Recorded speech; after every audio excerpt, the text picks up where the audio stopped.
Prvi urološki pregled muškarci najčešće obavljaju još u adolescentnom periodu, dok se najčešći moment javljanja prvog neko ozbiljnije urološko ispitivanje javlja u 5. ili 6. deceniji života. Ono što muškarca najčešće dovodi na pregled urologa je pojava simptoma vezanih za tegobe pri mokrenju. To su učestalo noćno mokrenje, zatim isprekidan mlaz urina, napinjanje pri mokrenju i osjećaj neispražnjenosti mokraćne bešike nakon mokrenja. To se najčešće dešava posle 50. godine i zato se smatra da je redovni godišnji pregled preporučljiv od 50. godine života. Pored tegoba pri mokrenju, koji se najčešće vezuju za benigno uvećanje prostate, u istom starosnoj dobi javlja se i potreba za skriningom karcinoma prostate, koji se takođe javlja u tom periodu života. Posebnu grupu pacijenata čine ljudi koji u svojoj porodičnoj anamnezi imaju karcinom prostate kod nekog muškog srodnika i kod njih se preventivni pregledi, screening testovi, preporučuju od 40. odnosno 45. godine života. Ono što spada u screening pregled karcinoma prostate su digitorektalni pregled, zatim ultrazvučni pregled i analiza prostata specifičnog antigena ili PSA markera. PSA marker je danas najpotentniji tumor marker u ljudskoj populaciji i on je prostata specifičan, ali ne i karcinom specifičan, jer i druga stanja, kao što su upale prostate, odnosno benigno uvećanje prostate, mogu dovesti do njegovog porasta. Posebnu pažnju treba obratiti kod mladih ljudi, jer kao što je opšte poznato, karcinomi testisa su najčešći karcinomi u periodu 3. i 4. decenije i svaki mlad čovek koji napipa neku promenu na testisu, savjetuje mu se neodložan pregled urologa. Takođe, još jedan od simptoma koji dovodi pacijente, kako muškarce, tako i žene, na pregled urologa je pojava krvi u mokraći. Naročito treba obratiti pažnju na pojavu krvi u mokraći koja nije praćena drugim simptomima, odnosno bezbolnu hematuriju, koja može ukazivati i na neke malignitete. Sa druge strane, pojava krvi u mokraći koja je praćena peckanjem, bolovima pri mokrenju, kako kod muškaraca, tako i žena, govori u prilog upala i to je takođe jedan od razloga koji pacijente dovodi na pregled.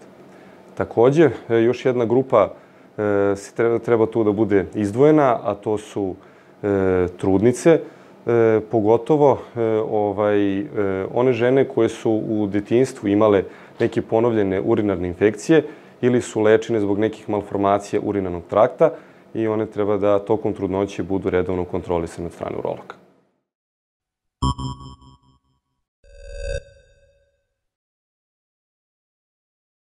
Ultrazvučni pregled urotrakta je neizostavni deo svakog urološkog pregleda. Praktično danas svako urološko oboljenje u svojoj dijagnostici obuhvata i ultrazvučni pregled urotrakta. To je, da kažem, najpodesnija, a neinvazivna metoda kojom možemo doći do zaključka o kojoj se urološkoj bolesti radi. Danas ultrazvučni pregled je neizostavni deo pregleda kako kod različitih upala mokraćnih kanala, zatim kod pregleda benigne hiperplazije prostate, odnosno sumnje na karcinom prostate, tako i oko različitih benignih, odnosno malignih oboljenja bubrega i mokraćne bešike. Ono što je danas sigurno velika prednost ultrazvučnog pregleda, to je mogućnost da se na neinvazivni način ustanovi postojanje kalkuloze urinarnog trakta, kako bubrega, tako uretera, odnosno bešike. Poseban značaj ultrazvučnog pregleda urotrakta je u dijagnostikovanju karcinoma testisa, tako da je ultrazvučni pregled skrotuma neizostavni deo pregleda kod svakog mladog muškarca kod koga postoji ikakva sumnja na postojanje karcinoma testisa.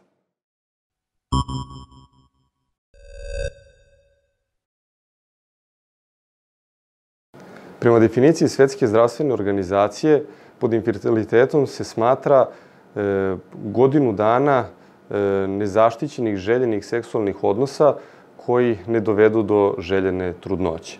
Danas se smatra da je svaki 6. ili 7. par u svetu ima problema sa infertilitetom. U ukupnom broju infertilnih parova smatra se da je u čak 20% slučajeva muškarac taj koji je uzrok infertiliteta, dok se u 30% slučajeva može govoriti o udruženom dejstvu muškarci i žene u neplodnosti toga para. Kada govorimo o uzrocima infertiliteta kod muškaraca, oni mogu biti na pretestikularnom, testikularnom i posttestikularnom nivou. Što se tiče uzroka infertiliteta na pretestikularnom nivou, tu prvenstveno govorimo o poremećaju hormona na nivou hipotalamusa ili hipofize, dok uzroci testikularnog infertiliteta se baziraju na poremećaju funkcionisanja samog testisa, a posttestikularni na poremećajima protoka sperme po stvaranju u testisima. Dijagnostika muškog infertiliteta danas se započinje upitnicima i dobrom anamnezom. Zatim se nastavlja upućivanjem pacijenta na izradu spermograma, ultrazvučnim pregledom skrotuma, zatim kompletnim hormonskim, odnosno endokrinološkim ispitivanjem, a nakon toga i transrektalnom ultrasonografijom. Pored toga, pacijentu se rade i analize, bakteriološke analize kako urina, tako i sperme.